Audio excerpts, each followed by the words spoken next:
So if you're given an equation in point slope form, the first thing you're going to do is eliminate the parentheses up here.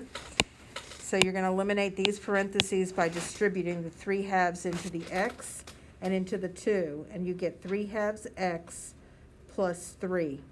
And then you just simply have to get rid of that -4 and make it put it over here as a +4.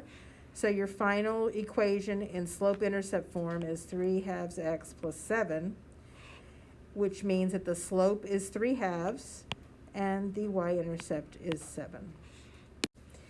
So if I give you an equation in standard form where you have the x first, then the y, then the equal sign, then the plain number, you have to leave the y alone. So you first get rid of the negative 3x by crossing the bridge and making it a positive 3x.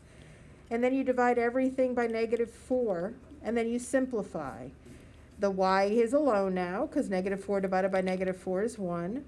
And then you have -3/4. You always bring the negative sign upstairs if it's negative, and then -3. So your slope is -3/4 and -3.